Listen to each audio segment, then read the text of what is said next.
I believe that Jac Caglianone and Carter Jensen need to be playing a lot more in the final month of the season. I'll give you my reasons as to why next on Locked On Royals.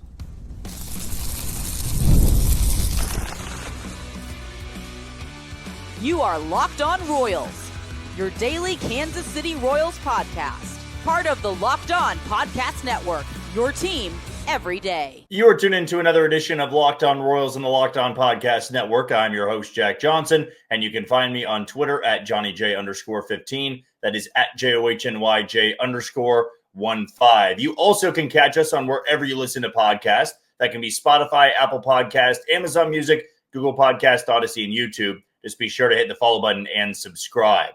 For you first-time listeners wondering how you can listen to us and really what to expect from this podcast, I bring you episodes Monday through Friday, 30-minute episodes in length, and Chance Lebo brings you the Locked On Royals postcast, which he goes live for about 15 to 20 minutes at the conclusion of each and every game. Before we get started, I want to tell you that today's show is brought to you by Gametime. Download the Gametime app, create an account, and use code LOCKEDONMLB for $20 off on your first purchase. Well, we're right before first pitch, at least when this episode is going to be coming out. We're about 45 to an hour away from first pitch at Kauffman Stadium, Game 2 against the Los Angeles Angels. And we are going to see Jac Caglianone in the lineup tonight. We are not going to see Carter Jensen, though we did get to see his first big league at bat on Tuesday night. He came in as the final hitter of the game, as it turned out to be, and faced one of the best to ever do it as a closer in Kenley Jansen. So not the most fun big league at bat. He ended up striking out, but still he'll have plenty of more opportunities to get his first big league hit, first big league home run, and first run batted in. But this is more so about what the plan is going to be for the Royals moving forward, right? There's less than 30 games to go, and Mac Quatraro spoke to the media the other day, and he made it sound like Carter Jensen is up here and he'll be available to pinch hit and come in for late defensive replacement or late defensive positioning. He'll be able to pinch run as well, but I didn't get the sense that he was going to be playing every single day or at least fill the role that Freddie Fermin once had. And when we discussed him getting called up on Monday, that was my impression, that this was going to be a guy that could catch 3 to 4 times a week. He can give Salvi some rest. You absolutely need that for these final 25-ish games of the season. And now we're kind of getting this sense that that's not going to be the plan. Salvador Perez is still going to be catching more often than not. Luke Maile is still on this roster. He's not going to be catching tonight, even though he has been catching Ryan Berger in the majority of his starts since coming over to Kansas City. I just feel that this needs to be a situation where you are playing both these guys nearly every single day. I know that Jac Caglianone doesn't have the numbers and hasn't at the big league level all season long, and Carter Jensen has one big league at bat to his name. And maybe this approach with Carter Jensen is due to the fact that Jac Caglianone didn't produce much when he was in Kansas City in the first go-around. So I can see that side to it, where you don't want to overexpose them. They're still in a playoff push, and putting a lot of pressure on a 22-year-old kid, it is pretty tough to do. And it's not always going to work out, and you don't really know about the mental capacity for a lot of these young players. We would like to say that they have the confidence and it's not going to bother them, but the only person that really knows that is that player themselves. But I still feel with the lineup construction as a whole, there are situations to get them into the game. And I do believe they give you more upside in certain spots in the order. For example, Jac Caglianone is DHing tonight and he's hitting 8th. No matter who they have on the bench, Jac Caglianone is the best option they could have upside-wise hitting 8th in the order. Carter Jensen, as I said, has one big league at bat. But if you would have asked me last night if I would rather have Carter Jensen behind the plate, Salvi DHing, and then you could have, Adam Frazier or something in left field and Michael Massey at second. I know you have a little bit more lefties there, but other than having Nick Lofton out there in left field, I would have been fine with the first lineup. And here's why. I mean, Jac Caglianone actually hits lefties better than he does right-handed pitchers. He's seen a lot more righties, so that's why the numbers haven't been as good. But Nick Lofton is not crushing left-handed pitching. He's hitting under 200 against left-handers. So even though we like to say there's the advantage righty versus lefty, Nick Loftin really is pretty even when it comes to righties versus lefties. That's why I will still take the upside of Jac Caglianone being a former top 50 prospect in baseball and Carter Jensen being a top 100 prospect, that I want to see those guys in those spots.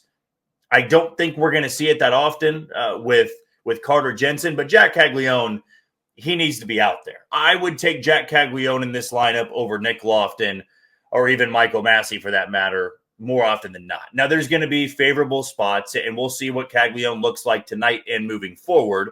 There's not many games left to get a true read on if he's improved, if he's tweaked something with his stance, with his swing. But Mike Yastrzemski doesn't hit left-handers. I'm all right putting Jac Caglianone in the lineup against lefties and Yaz on the bench in that spot, then going Yaz in right field and Nick Loftin in left field. I know Matt Quatrero likes the platoon lineups there, but when you look at Tyler Tolbert and Nick Loftin as righties facing lefties, I'm not sure you're getting a lot there. And in fact, Carter Jensen in the minors this year crushed left-handed pitching, which is why I thought last night would have been a good opportunity to get him out there because he was facing someone that came up from Double-A. You're not facing Blake Snell out there. You're not facing Tarek Skubal out there. Really tough lefties, Chris Sale. You're facing somebody who did throw 5 innings of 1-run ball against that lineup, but he's not a proven lefty at the big league level. I would have gone with Carter Jensen and Jac in the lineup last night, and they only had 1 run when it was all said and done. Tonight, I will take Caglianone in the lineup, but if you were going to call up Carter Jensen, for this September roster, this roster expansion, if you will, why is he up here only to pinch run and be a defensive replacement when you have Luke Maile? I know Luke Maile's not a pinch hitting option. He's certainly not a pinch runner. But for defensive replacement, that's what Luke Maile's here for. Luke Maile is the traditional backup catcher. Carter Jensen gets the experience of being around a big league clubhouse, and maybe it's a tip of the hat and you say, hey, you've earned it. You've played great this year. And now you're just going to be learning around these players and this coaching staff. You're in the big leagues. It's your hometown. Maybe it's just that. But with prospects like him, I'm just not really for calling him up and not playing him. It's why when Jac Caglianone came up, it was you're calling him up to play him every day. And that's why with Caglianone back, I'm kind of there as well. If Cags is not going to be playing every day or every other day, then I'd rather have John Rave up here. I know it's crazy to say, but if the role for that player is to be on the bench and really just be in there for defensive positioning, to pinch hit maybe once or twice a week, then yeah, maybe I'd go with the other player there. But when you have 2 players like this that have the upside, and I get it, upside is a dangerous word, I want to see him out there. I feel we know what we have in Nick Loftin. I feel for this year, you know what you have in Michael Massey. In fact, even when Jonathan India comes back, I feel you know what you have in Jonathan India. You know what you have in Tyler Tolbert, though he is a rookie and he hasn't had a ton of at-bats, but he's an older, more seasoned rookie. He was in the minor leagues for a long time, and with Cags and Carter Jensen, those are 2 22-year-olds. Those are guys that are going to be a part of your future and probably break camp with the team next year. You are in a playoff push. You are only 2.5 games out, and if they win and the Mariners lose tonight, you will have not only a 1.5-game deficit, but you will leapfrog Texas. You'll have the same deficit as they do from the Mariners, but you have that head-to-head with Texas in taking, 6 out of 7 from them on the season. So that's another positive sign for tonight. But put the lineup out there that has the best opportunity to really flourish. And I don't read into every single matchup that they may face throughout a game, right? I look at the starter, I look at what the starting lineup's going to be and what advantages they could have. But for some of the guys on the roster, I don't know if I see those being great advantages, right? Nick Loftin got a hit last night. Did it really change the outcome of the game? It didn't. And it's no fault to his own. Nobody in the top of the order really hit last night. But for Jac Caglianone, I would have liked to see him in there instead of Mike Yastrzemski against lefties because Yaz doesn't hit lefties. And maybe they had the plan of they were going to be able to knock out Ferris pretty early on, and they were going to go to a righty out of the bullpen, and then you're not having to pinch hit a bunch of guys early on in the game. Still, it just didn't work out when it was all said and done. I want to see these 2 guys in the lineup. not just because it's fresh blood, or at least with Carter Jensen, it's fresh blood. It's exciting. You get to see these guys in big league action, but I feel they actually give the Royals the best possible lineup. It's not going to be seamless. There are going to be guys that you have to take at-bats away from, but in this last 25-game stretch here, 24 to 25 games, these are two guys I want to see get at-bats, at least over some players that, let's be honest, we kind of know who they are at this point. We'll take our first break of the show. When we come back, Luinder Avila, another September call-up, flashed some pretty big-time stuff last night, and so far in 2 big league outings, he really has shown that he's got elite stuff and elite spin. Want to dive into that next on Locked On Royals. You are tuned into Locked On Royals and the Locked On Podcast Network. I'm your host, Jack Johnson, and you can listen to us on wherever you download your podcast. 2 sponsors I want to tell you about, beginning with Upside. Hey, Locked On Royals fans, are you still paying full price for gas? Stop leaving money behind and get real cash back every time you fill up with the free Upside app. Simply download the free Upside app in the App Store or Google Play right now and start earning cash at the pump today. Use my limited time promo code SEASON and get an extra 25 cents back per gallon on your first fill up. You can make up to $300 a year just from buying the gas you already need. At first, I thought it was too good to be true, but it's totally legit. Real people are getting paid just to make their daily commutes, and you can too. Plus, you can cash out anytime to your bank account, PayPal, or an e-gift card for Amazon and other brands. Don't let this offer drive on by and download the free Upside app now using my limited time promo code SEASON for a limited time 25 cent per gallon bonus. That's promo code SEASON. Offers vary by user and location. Go to upside.com for terms and conditions. Also want to tell you about Gametime and today's title sponsor. There's nothing like catching a baseball game live. The energy, the crowd, and the chance to see your team in person. But actually getting tickets, that's the tough part. Queues, login screens, surprise fees, it takes all the fun out of it. That's why I use Gametime, the app that gives the advantage back to the fans. Gametime is fast, easy, and backed by the Gametime guarantee. You'll always get 100% authentic tickets delivered on time and at the best price. Plus, all fees are included, so the price you see is the price you pay. Download the Gametime app, create an account, and use code LOCKEDONMLB for $20 off on your first purchase. Those terms apply, so again, that's promo code LOCKEDONMLB for $20 off. Swipe, tap, ticket, go, and download Gametime today. I go back to when we were down in Surprise, Arizona for spring training this year. You have to go all the way back to February. Crazy how fast, 7 months can really go, or I guess a little bit under 7 months because I went toward the end of February. But when I was down there, you look for signs during live BPs, maybe batting practice, of somebody that might pop. And more often than not, I find myself watching players that had a taste of big league action the year before, but never really had a chance to be an everyday player. And I would say I spend more of my time watching those bullpens because what can you really take away from batting practice off of, a pitching coach, if you will, or a hitting coach just lobbing it in there? I mean, I watched MJ Melendez in the batting practice nearly every single day, and he was crushing the ball. It didn't really amount to much when it was all said and done. But on the pitching side of things, you get these guys that might be throwing 100%, might not, but they're facing live hitters, and they are trying to get those guys out, especially ones that are trying to make the team. And one of those players that stood out to me in spring training was Steven Cruz. And Steven Cruz just had this electric stuff that had multiple people kind of stopping and just standing at the chain link fence and watching. I mean, he's 6'7", 265 to 70 pounds, and you could hear the fastball that he was throwing. That zip sound, that hum sound before it hits the catcher's mitt. And lo and behold, he was kind of the guy I had pinpointed and said, this is somebody I'm going to watch. This is somebody I think has a chance to break camp with the team. And even if he doesn't, it's not going to be long before he's up there. And Steven Cruz replaced Hunter Harvey in April and went on a ridiculous tear. Was great until he went on the injured list not too long ago, and he was struggling a couple of the outings before that. I see a lot of Luinder Avila, or I see a lot of Steven Cruz, I should say, in Luinder Avila.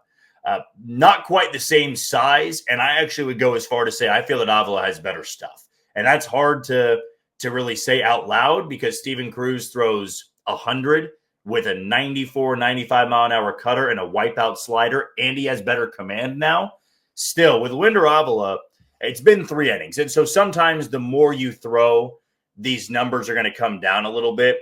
But Avila coming out of the bullpen, I really believe has stuff that can play up in high leverage spots.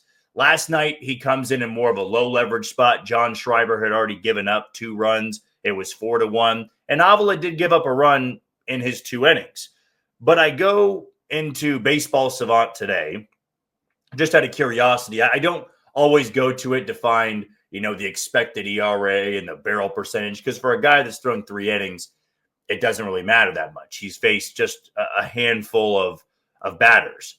But Avila has thrown his curveball 48.6% of the time in these 3 innings. And we know that his curveball is his best pitch. That was definitely being brought up when he was down in Northwest Arkansas and then when he got to Omaha. I mean, that curveball really had that snap to it.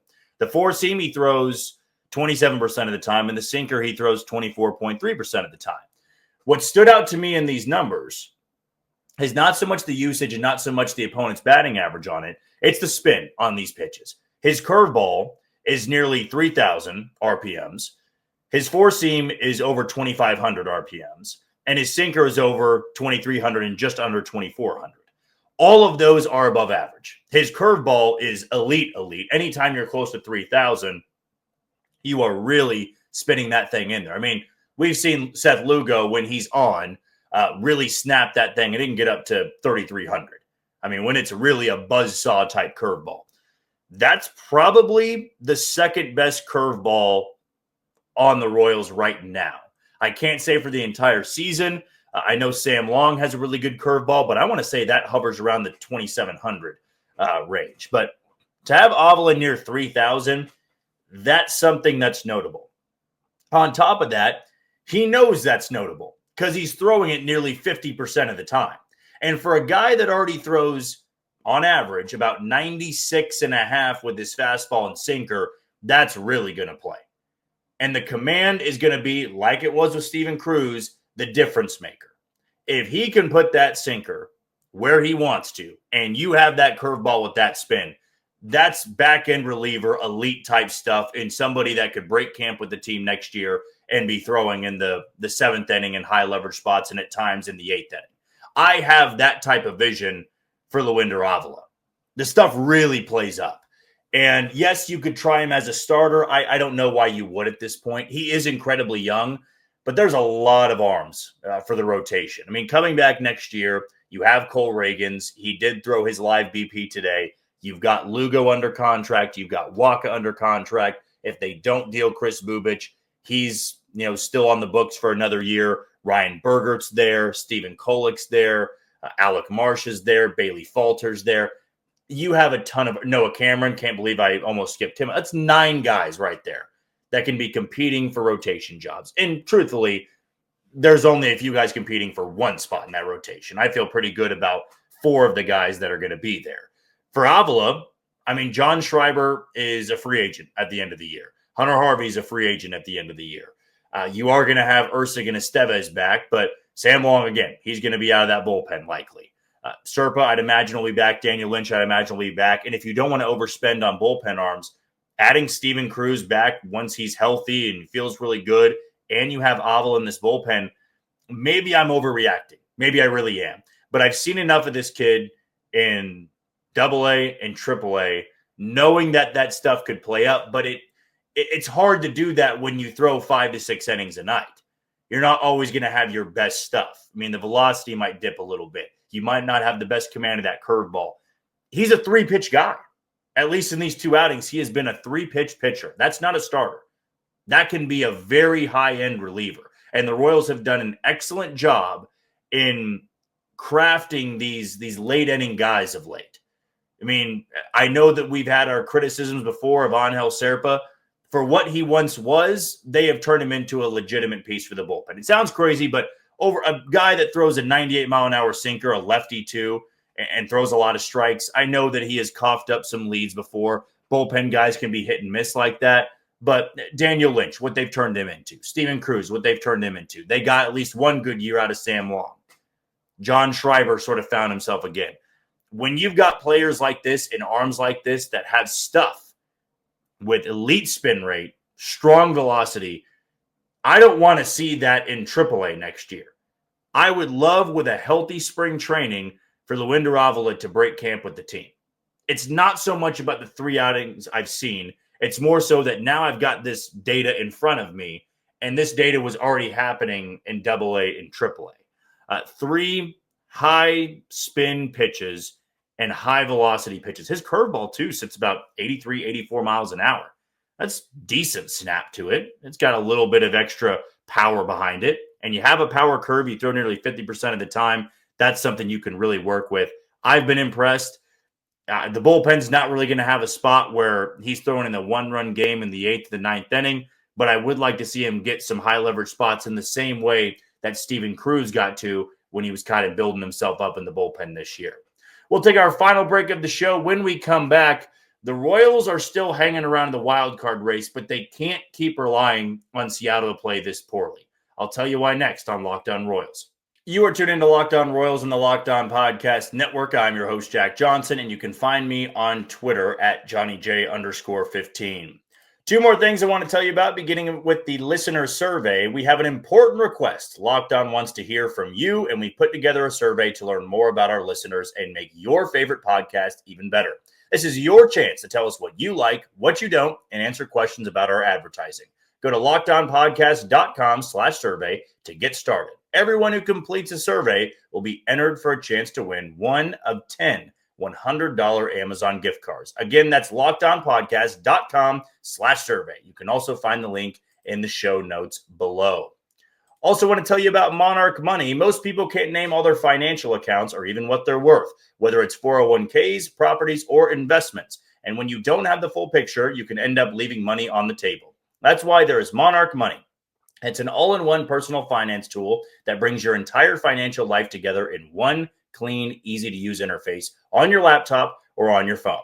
Monarch is built for people with busy lives. If you've put off organizing your finances, Monarch is for you. Monarch does the heavy lifting for you, and you can link all of your accounts in minutes, see clear data visuals, get smart categorization of your spending, and finally feel in control of your money without ever touching a spreadsheet. Don't let financial opportunities slip through the cracks. Use code LOCKEDONMLB at monarchmoney.com in your browser for half off your first year. That's 50% off your first year at monarchmoney.com with code LOCKEDONMLB. Little news to report as I'm recording this, and I saw it from Annie Rogers, that the Royals are going to be skipping Seth Lugo's start tomorrow.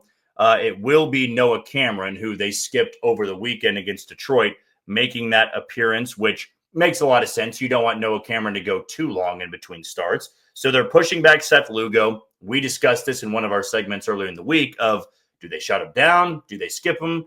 Looks like they're going to skip him. And it does not appear that he would be scheduled to throw this weekend as well. Friday, they'll have Michael Wacha. Saturday, it's still TBD. That could be Seth Lugo. They could push it back a little bit longer. And then Michael Lorenzen will go on Sunday. I would imagine Seth Lugo could go then on Saturday, or you just give him the entire turn off and worry about him starting much fresher against the Guardians next week, and early next week, I should say. But that was the news from Annie Rogers. Noah Cameron going to start tomorrow against Kyle Hendricks. Seth Lugo, who was originally scheduled to make that start, but they will push him back a little bit longer. Could be starting on Saturday against the Twins. Could be starting the next week against either Cleveland or Philadelphia. I do want to touch on the American League wildcard race here before we wrap up today's show and where everything stands and what the Royals really need to be focusing on. Last night, as frustrating as it was to lose that game, nothing really changed in the wildcard race other than Tampa Bay gaining some serious ground. Tampa Bay is now leapfrog Cleveland. They're 3.5 back and take on the Mariners tonight. So if the Mariners lose that game and the Royals lose, now Tampa Bay is tied with Kansas City being 2.5 games back. The Rangers did lose their game today against the Diamondbacks. They got shut out. So now they begin their treacherous 12-game stretch where they get Houston twice. They get the Mets and the Brewers. Seattle after this will go play Atlanta. The Royals, as we know, will host Minnesota after this series against the Angels. I would need to double check real quickly with who Tampa Bay is going to be playing this weekend. Looks like they will have Cleveland. So that's one that can absolutely decide a lot in the wild card race there. The Royals will then see Cleveland right after they wrap it up in Tampa Bay. Or in Tampa, I should say. But speaking of where the Royals are at, 2.5 games back, their season's not over. And in fact, I see this being a really close race until it's all said and done. What I can say, though, is they can't keep missing many of these opportunities where the Mariners are continuously losing. I mean, we talk about this homestand. You had 3 against Detroit. You got 2 more against the Angels. And then you have 3 against the bad Minnesota team. And at the same time the Royals had this 9-game homestand, the Mariners had a 9-game road trip. And they opened it up. And the Mariners had been playing was it Arizona? No, they were in Cleveland, excuse me. And they went 1-2 in that series. So Seattle took on Cleveland. They almost got swept. They were trailing in that series finale, but they stormed back and won 4-2. They've now dropped game 1 against Tampa Bay. We'll see what happens tonight. But the Royals went 1-3 and the Mariners went 1-3.